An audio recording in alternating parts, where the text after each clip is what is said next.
it sounds like they've reached a solution which would allow the Clintons to avoid a really serious process of contempt, which we were expecting a vote on in the coming days, and would allow the committee in this point to get to know exactly what they want to know from the Clintons in that hearing. Now, every Tuesday we head to the US to find out what's happening in Washington, where Lara Spirit is a woman cartwheeling through the corridors of power. Hello, Lara.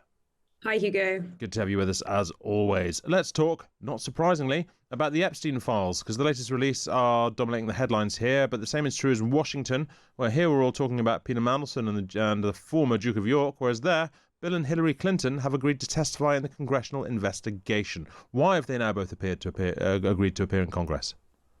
Well, the short answer to that is because they didn't have a great deal of choice in the matter. The Oversight Committee was moving contempt proceedings against both of them, which would have left them possibly with a hefty fine and even the threat of serving prison sentences. You remember that Steve Bannon and Peter Navarro served prison sentences after being convicted of contempt of Congress following their refusal to cooperate with the investigation into the January 6th riot on the Capitol. So clearly this was very serious for the Clintons. They had been in negotiation with the committee for some days. They'd been hoping to find a compromise, perhaps whereby Bill Clinton would give a kind of 4-hour transcribed interview in New York City, where Hillary Clinton would give a sworn declaration, but not crucially giving a full deposition, which is what the Republican-led committee want them to do. And we should say that 9 of the 21 Democrats on the committee were also in favour of moving forward with these proceedings, arguing that they wanted full transparency when it came to the Epstein files. So now the Clintons have said that they will agree to this. Crucially, James Comer, who is the committee chair, says that there hasn't been a full agreement that has been finalised yet. There's nothing in writing. So it's possible that this could not be sorted, but it sounds like they've reached a solution which would allow the Clintons to avoid a really serious process of contempt, which we were expecting a vote on in the coming days, and would allow the committee in this point to get to know exactly what they want to know from the Clintons in that hearing. I mean, as to some of the stuff that they might be talking about. So the latest files show they show a number of emails from Bill Clinton's staffers to Epstein and to Ghislaine Maxwell, including plans to organise a trip to go golfing with Andrew Mountbatten Windsor, as he now is, in Scotland. And they show that Clinton flew on Epstein's private jet at least 16 times in the early 2000s. Is there any sense, Lara, of this being a stalking horse to get a certain other president on the stand?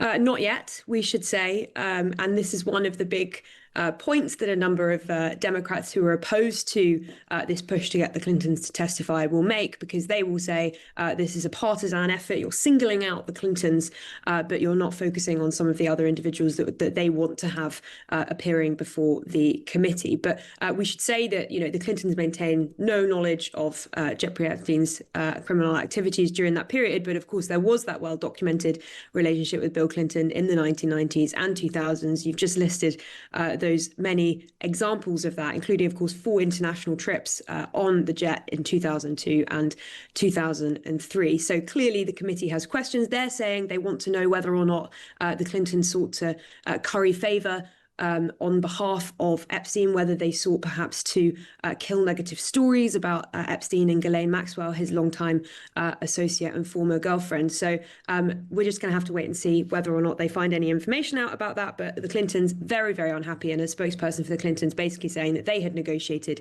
in good faith during this period and the committee had not. So this is going to be box office stuff. I mean, is this going to be like the first? I mean, if even if not Donald Trump, is this going to be the first of many hearings with many witnesses, do we think? Well, that's another really good question, because obviously we've had these further 3 million documents. People will be leafing still through them. And of course, there'll be further questions raised about exactly who the committee will want to talk to in the process of their investigation. But I think you're right to suggest that these Clinton hearings are going to be the absolute biggest. No, I think just it's worth pausing on how significant this is. There's no former president who has appeared before Congress in this way since 1983, and no president has ever been forced to give evidence like this under oath before. So it's a really big moment for them, and of course clearly an awkward one given they haven't come willingly to the table for this, and for that reason there'll be many eyes on it when it does happen. And look, despite the hugeness of the latest drop of the Epstein stuff, there's a great deal more files still being held back due to them containing things like medical records and perhaps even child pornography, it's believed. Are there calls to release all of it into the public domain? Massive calls, particularly as you would expect from those who were big advocates of releasing them in the first place and who had actually fought tooth and nail to make sure that Congress voted to do so and to compel the Justice Department to release those files. So they are furious because they're saying, look, we know the Justice Department has said that there are more than 6 million potentially responsive documents here. Why have we seen only a fraction of that? And why is it that the Justice Department is now saying, basically, this is done, the investigation is over, the case is closed? They, especially people like Thomas Massie, who is, of course, a Republican congressman who Trump on Monday was, calling to lose, saying Thomas Massie is a complete and total disaster. We must make sure he loses big, calls for ways to get him, barred from standing or to lose that election. I mean, I think at this point, Massie saying he won't be bullied, saying until rich men are in handcuffs, basically, he's not going to give up on this. And I think he and a number of Dems here will be trying to force the further release of files, but it's not necessarily looking like they have a number of options at the moment to do so. Let's move on, Lara, to the most Trumpian moment of the week. Thank you very much. This is truly one of the great honors of my life. What have you got for us? So I think that the most Trumpian moment of the week was the announcement by the president on Sunday that the Kennedy Center, pretty much the nation's premier, or Washington's premier cultural institution at least, will be closing for 2 years for renovations, he says.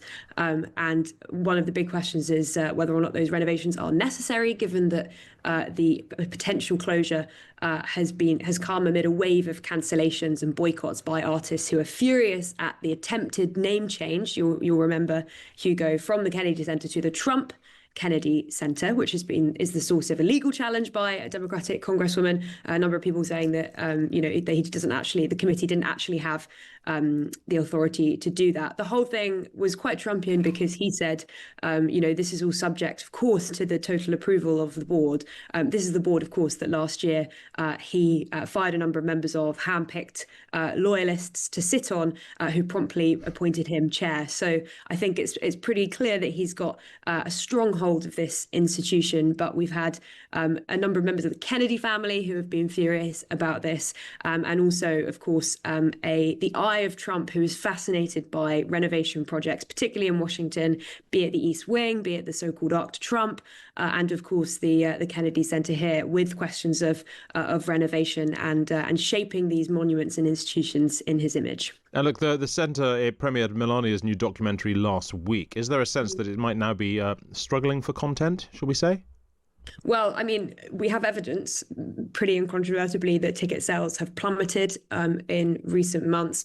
There's been an effort by Rick Grenell, who is the Trump-appointed president and an ally of his, to discredit those artists who are cancelling on the grounds that they were booked under previous, in his view, left-wing organisers at the centre. So, they are fighting against this idea that these artists are kind of pulling out in large numbers, because it represents anything like a sort of public condemnation of their efforts to seek greater control of the organisation. And I think, we've seen Philip Glass, the acclaimed composer, for example, withdrawing his sympathy based on President Lincoln from the centre just last week, saying that the values of that symphony were in direct conflict with those of the Kennedy Center. We know the Washington National Opera, which has played in the centre since it opened in 1971, announced last month that it would find a new home. Now, interestingly, they were saying that's because of financially challenging circumstances, and that's because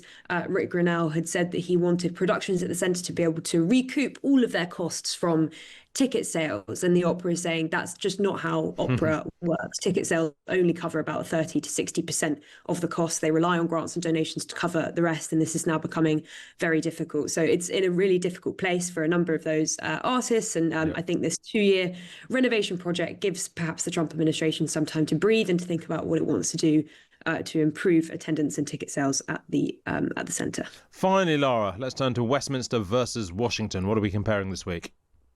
So we're comparing dress codes, which I have to say I'm yet to make my mind up on, because I think there are definitely certainly among journalists, some journalists here, there's definitely a sense, particularly because video journalism, kind of social media journalism, and certainly there's a kind of big booming partisan journalism for those online. A lot of activists that are being invited into the White House and elsewhere now, who are, you would say, very well put together, very glamorous. And I think that when it comes to politicians, generally people seem to dress relatively similar. But certainly I think it's perhaps a slightly more formal place in Washington than Westminster is. Presumably the Americans have got infinitely better dress since you arrived, Lara. I mean, the stereotype here, though, is just that Americans would spend all the time wearing chinos and polo shirts. But they're actually a bit more dapper than that, are they? Yeah, well, I mean, at the moment, I'm watching everyone walk around in the exact same pair of snow boots because, of course, it's very, very icy and the conditions here remain absolutely freezing. But generally speaking, I think that's not necessarily an unfair view, although more or less you just see people in suits and normal office wear, Hugo. So I haven't noticed huge divergences necessarily. You know what? I'm going to unilaterally claim that we've won that one. I don't care what you say. I'm fine with that. Thank you very much indeed, Lara Spirit. Wonderful to speak to you as always.